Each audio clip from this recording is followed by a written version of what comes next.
Mirabelle fell over. Really? Is she okay? I don't know. I heard at school she just collapsed during swim class.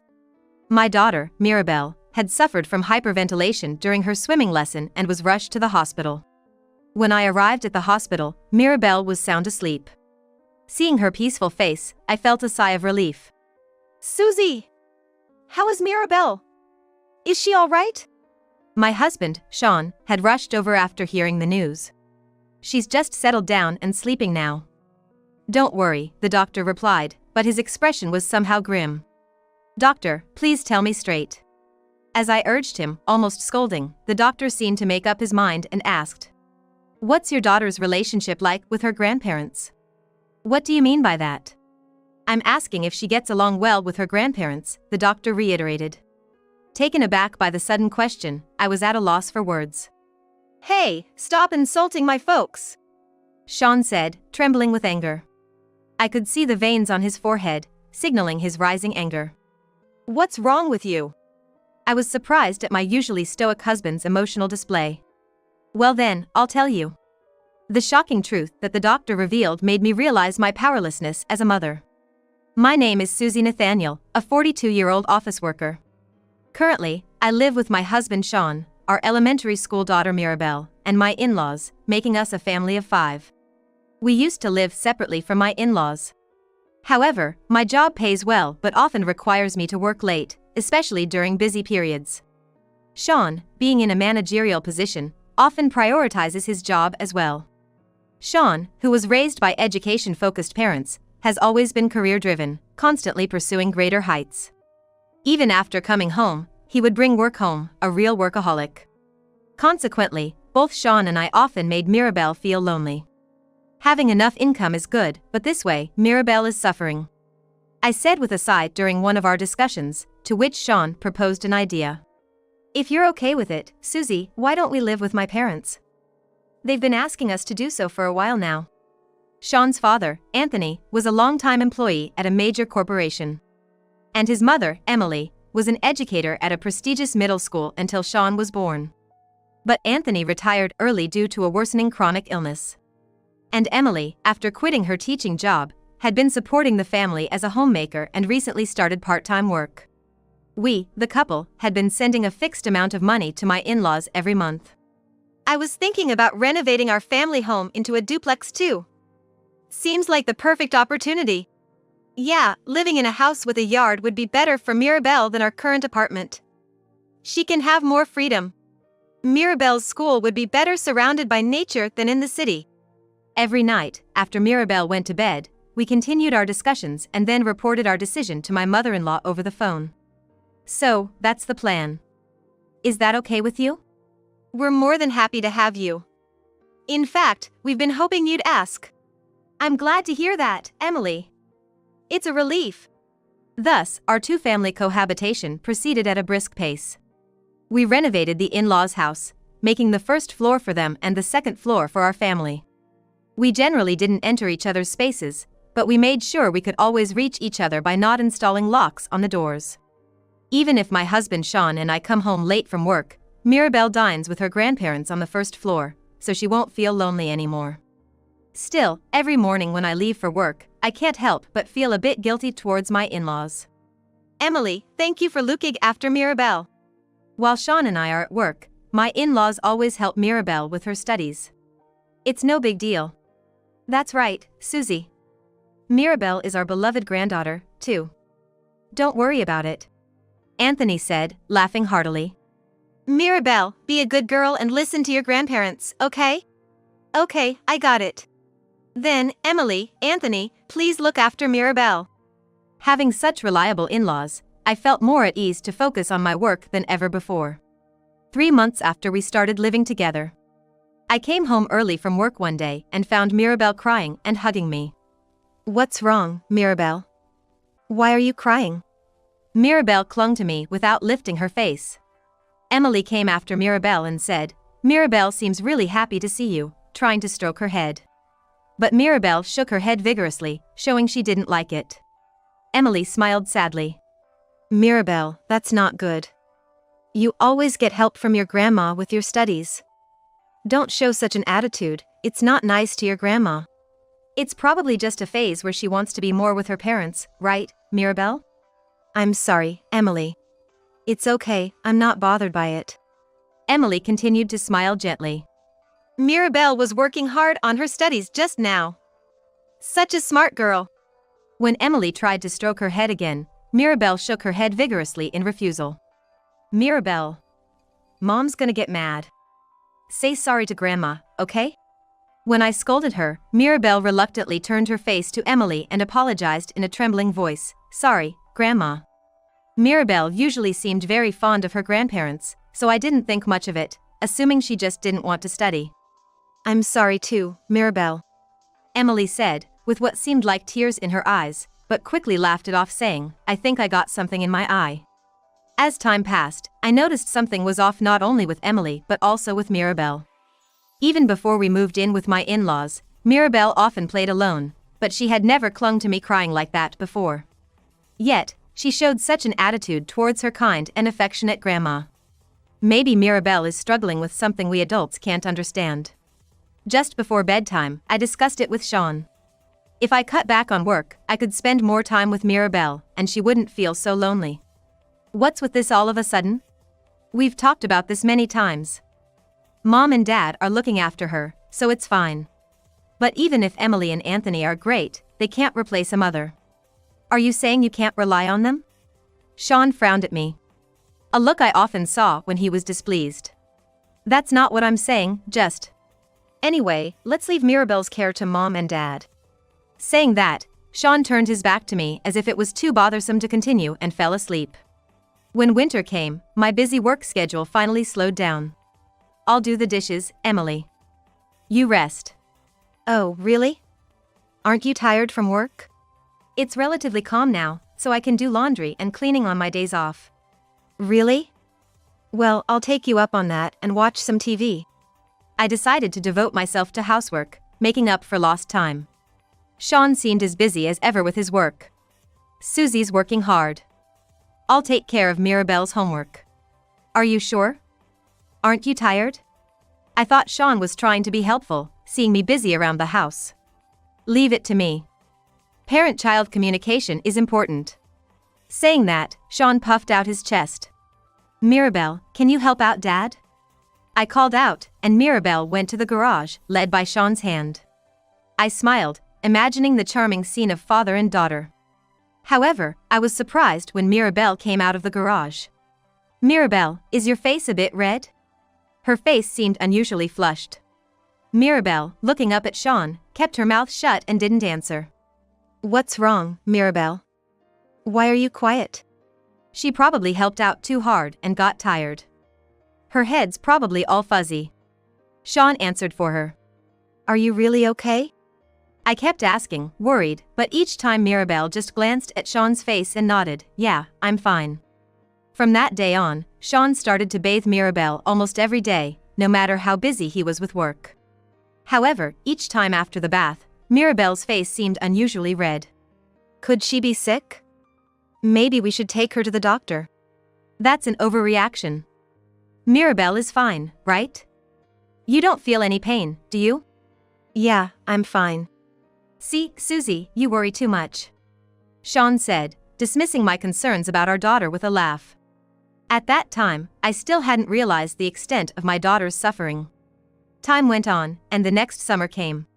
Swimming lessons had started at Mirabel's elementary school. Mirabel had always loved playing in the water since she was little, and even as she grew older, she always looked forward to her swimming lessons every year. That's great, Mirabel. Today your favorite swimming lessons start. Yeah, that's right. You haven't swum in a year, did you forget how? Yeah, probably. Mirabel seemed unusually down that morning. The Mirabel who had always eagerly awaited the arrival of summer didn't smile even once that morning. I thought she might be a bit nervous about returning to the pool after so long, but her expression seemed more fearful than nervous. Mirabel, are you okay? I'm okay, Mom. Don't worry. Mirabel forced a stiff smile. You're not forcing yourself, are you? If you feel bad, Mom can call the school and you can stay home. I'm fine, Mom. Go to work. Okay, Mirabelle. Mom's off to work now. Bye, Mom. Mirabelle waved me off with a smile. But her smile still seemed forced. She'll be fine. Emily and Anthony are there, after all. Reassuring myself, I decided to focus on my work. Returning to the office after lunch. Susie, it's urgent! The school called, and Mirabelle has collapsed from hyperventilation. She's been taken to the hospital.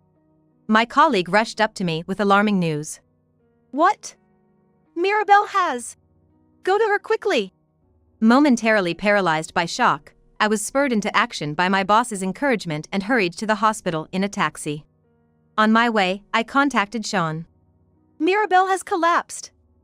Is that true? Is she okay? I don't know. The school said she suddenly collapsed during her swimming lesson. What's the school doing? If something serious happens, they'll have to take responsibility. Now's not the time for that. I'm on my way to the hospital where Mirabelle has been taken. Got it. I'm heading there too. Even Sean, usually focused on his work, seemed truly alarmed this time. When I arrived at the hospital, Mirabelle was peacefully sleeping in her bed. Seeing her sleeping face, I felt a wave of relief. Mirabelle.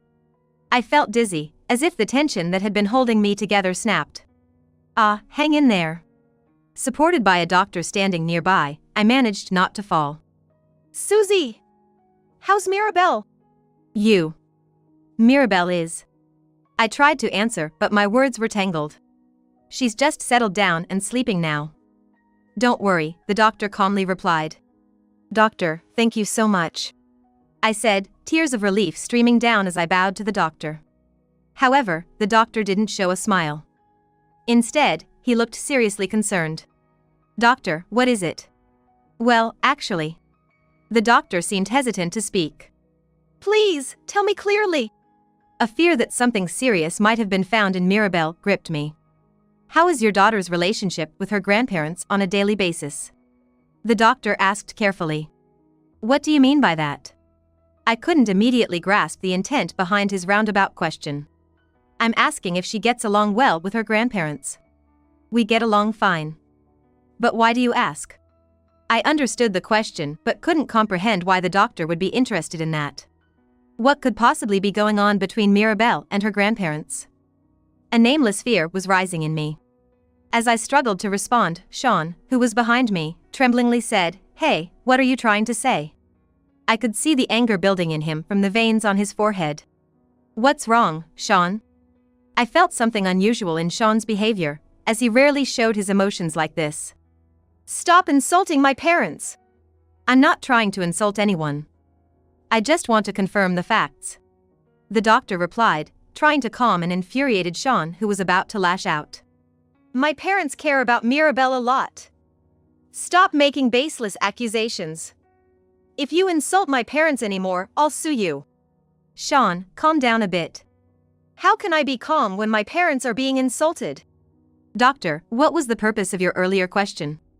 The doctor sighed deeply, looking troubled. Well, let me explain.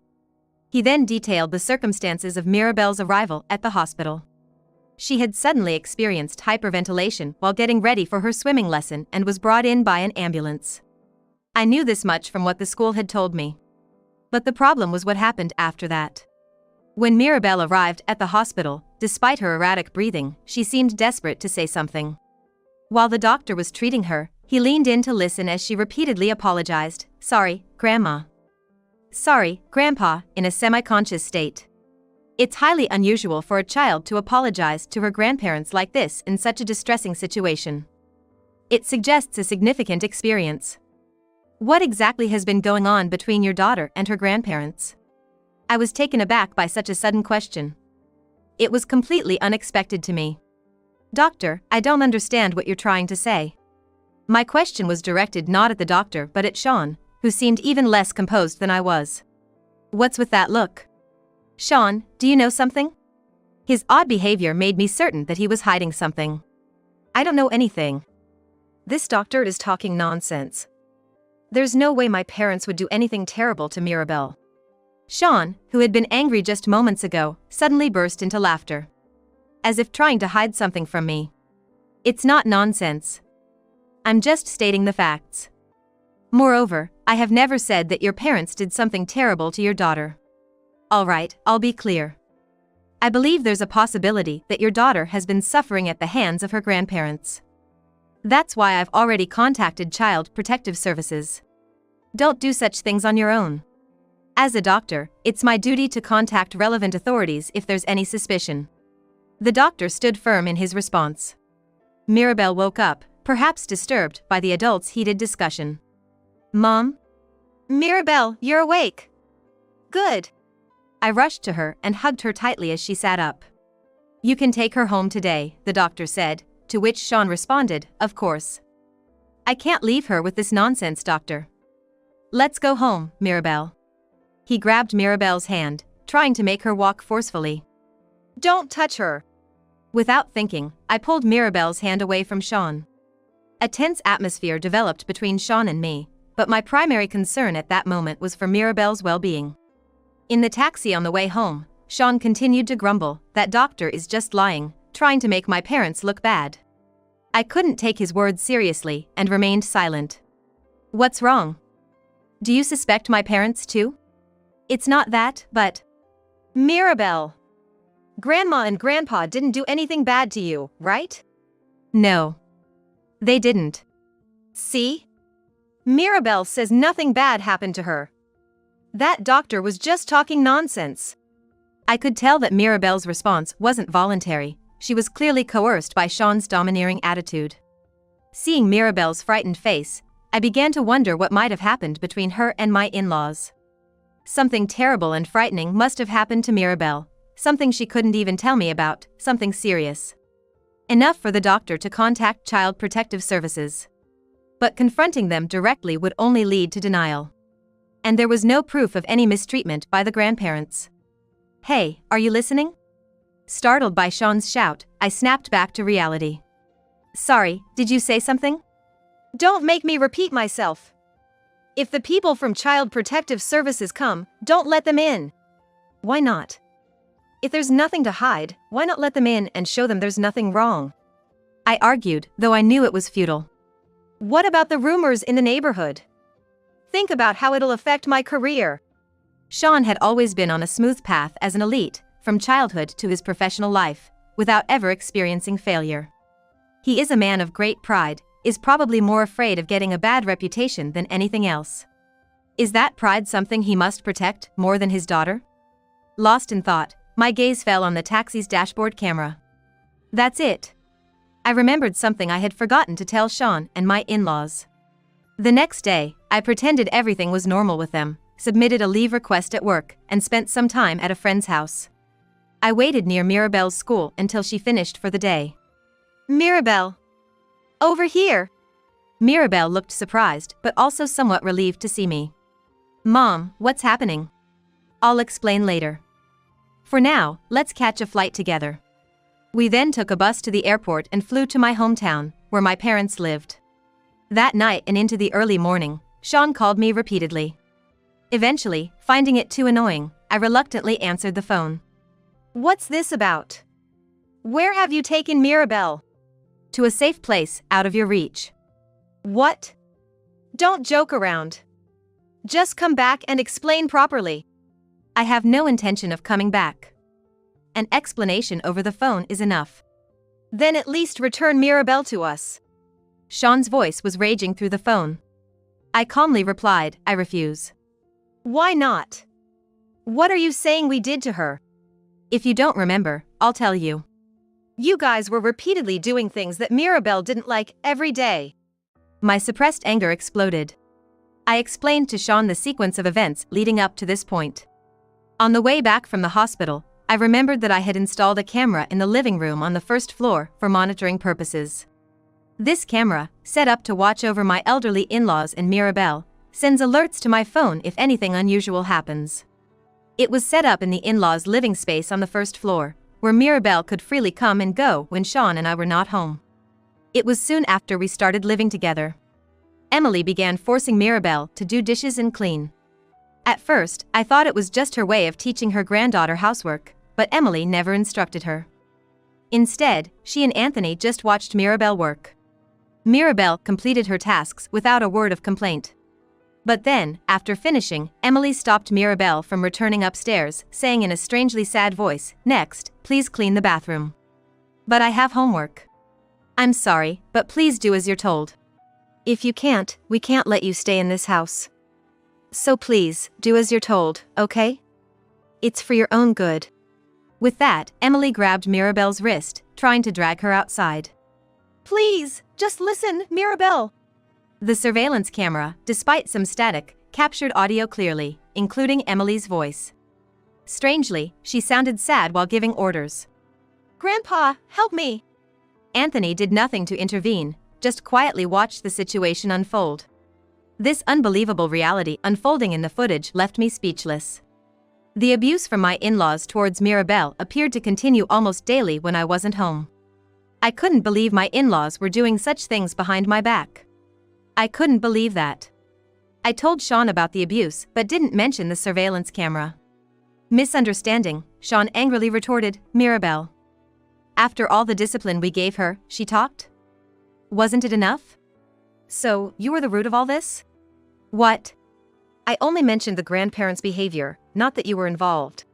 "You tricked me. That's despicable. Which is worse, tricking someone or doing such things to a little girl?" I remembered the days Sean took Mirabel to garage. "I also know what you were doing to Mirabel in the garage." I didn't have solid proof, but I decided to test the waters. It was education. She didn't want to study anymore, and she was satisfied with just 90 points on a test, so I thought I'd re-educate her a bit. Re-educate? How can you even say that? Mirabel is terrified. I just told her not to get out of the car until she could answer the questions I gave her correctly. Sean unwittingly revealed the truth. "You were really angry at the hospital when the doctor asked about Mirabel's relationship with your parents. But it wasn't because you were protecting your parents. You were afraid that they would find out that you forced them to do something they didn't want to do. You refused Child Protective Services involvement for that reason, didn't you?" The surveillance camera footage had recorded Sean threatening his parents. It was clear they weren't mistreating Mirabel willingly. Mirabel's face was always red after coming out of the garage because Sean wouldn't let her out for a long time. The traumatic experience of the garage probably made Mirabel extremely reluctant to go near water. Then, on the day of the swimming lesson at school, Mirabel's mere attempt to enter the pool brought back the painful experience and caused her to hyperventilate. "Because of you, she can't even enter the pool she loves. So what? You don't understand how I feel. I don't even want to know. My father was an elite employee, and my mother was a respected educator. Compared to them, I was always ridiculed for the slightest drop in my grades when I was a child. I didn't want to feel that misery again. That's why I was strict with Mirabel, to ensure she didn't go through the same. That's education." Saying that, Sean burst into a sinister laugh. When my father had to retire early due to illness and they came to me for financial help, I was inwardly thrilled. I thought I had finally turned the tables on them. I told them I'd support them financially, but in return, they had to discipline Mirabel strictly. That was my condition for agreeing to live together. Hearing Sean's twisted inner thoughts sent chills down my spine. I recorded this phone call. And it's not just that. The surveillance camera has recorded you threatening your parents, both in action and voice. I'm going to use this evidence to protect Mirabel. You're finished. Wait. We can talk this out. Sean started to panic at the end, but I had nothing more to say to him. I hung up the phone and blocked his number. I took the surveillance footage, the phone recording, and the medical report from the hospital to the police and Child Protective Services. "This is serious. The video and audio clearly present the evidence," said the responding officer, promising immediate action. Later, I was shocked by a new revelation from Mirabel. When I asked her why she hadn't confided in me earlier, she tearfully replied, "Dad said if I didn't behave, he'd make you, Mom, who's always busy with work, go through the same. I didn't want Mom to suffer. She had always been threatened by her own father. And to protect me, she had to keep her fears and insecurities bottled up inside her still young heart. I could not believe that she was trying to protect me, her mother, even though she herself must have suffered the most." I couldn't help but notice my daughter's pain. Am I still a mother? Cursing myself for being so unworthy, I hugged my daughter tightly as she sobbed. I'm sorry, Mirabelle. Mom was wrong. It's not your fault, Mom. You saved me. Feeling the warmth of her voice, I couldn't stop my tears. Of course, I did. I'm always on your side, Mirabelle. No matter what happens, I won't let you face it alone. I love you and will always protect you. I vowed to never let her experience such sadness again. In the end, Sean was arrested for abuse based on the doctor's report and the recording of our phone call, but my in-laws were shown leniency due to their circumstances. One day, after some time had passed, my gaunt-looking in-laws visited my parents' house. We're so sorry, Susie. Mirabelle. It's too late for apologies now, but we're truly sorry. We knew it was wrong but couldn't refuse Sean's demands. We're terrible parents. Please, lift your heads.